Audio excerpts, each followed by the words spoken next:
వరంగల్ జిల్లా జమ్మికుంట మండలం బిజిగిరి షరీఫ్ గ్రామంలో రైతు వేదిక వద్ద ఐకేపీ కొనుగోలు కేంద్రాన్ని ప్రారంభించారు. ఈ సందర్భంగా జమ్మికుంట మండల అగ్రికల్చర్ ఆఫీసర్ మాట్లాడుతూ మండలంలో 12 సొసైటీ కేంద్రాలున్నాయని ఐకేపీ ద్వారా 8 కేంద్రాలను ఏర్పాటు చేశామని తెలిపారు.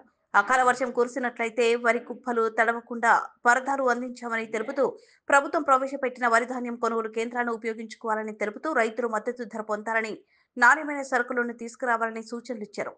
ఈ కార్యక్రమంలో సిపిఎం శ్రీనివాస్, సిసిలు, మొగిలి సిఏ బిజిగిరి సమ్మయ్య, మాజీ ఎంపీటీ సభ్యులు రాచపల్లి రాజయ్య, ఉప సర్పంచ్ సాంబయ్య, మాజీ సర్పంచ్ సూరం శెట్టి, పోశెట్టి మండల్ కోఆప్షన్ సభ్యులు సయ్యాద్, తిరుమల గ్రామ రైతు సమన్వయ కమిటీ అధ్యక్షులు సరోత్తం రెడ్డి, చందుపట్ల జితేందర్ రెడ్డి, సర్దన మల్లేష్, సంఘం అధ్యక్షులు రాచపల్లి సమయ్య, రైతులు తదితరులు పాల్గొన్నారు.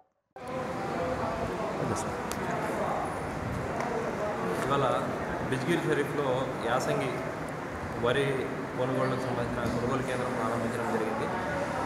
ఇదే విధంగా మండలంలో 12 వరి ధాన్యం కొనుగోలు కేంద్రాలు వచ్చేసి సొసైటీల ద్వారా 12, అలానే ఐకేపీ ద్వారా 8 కేంద్రాలను ఏర్పాటు చేయడం జరిగింది. ఈ కేంద్రాలలో రైతులు ఎవరైతే ఉన్నారో మన పీపీసీ సెంటర్లలో అమ్మదలిసిన రైతులు ఖచ్చితంగా నాణ్యత ఏవైతే స్పెసిఫికేషన్స్ ఉన్నాయో అవి ఫాలో అవుతూ ఇక్కడ ఇవ్వవలసిందిగా బస్తాలు నింపవలసిందిగా కోరడం జరుగుతుంది.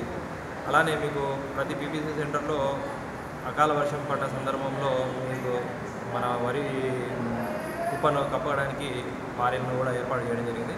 అందుకే ఈ అవకాశాన్ని ఉపయోగించుకొని మంచి లాభం రైతులు పొందగలరని తెలియజేస్తుంది.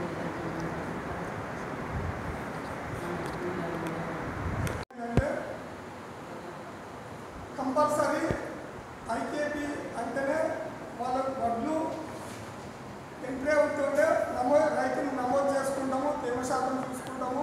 అవి పాలు కొద్ది ఏదైతే ఉంటుందో వాటిని ఉంటే పట్టాలని నేను చెప్పాల్సి ఉంటుంది, మీరు పట్టవలసి ఉంటుంది. కాకపోతే అంటే ఈ పెద్ద పూట మన ఎండాకాలం మనకు లేబర్స్ దొరుకుతలేరు ప్రాబ్లం అని అంటే గత 4 సంవత్సరాల నుంచి నడిచింది. కాకపోతే అంటే ఇక్కడ రైతు ఒప్పుకుంటే అక్కడ మిల్లు మనకి ఏ విధంగానైతే షాపులు తీసుకుపోయి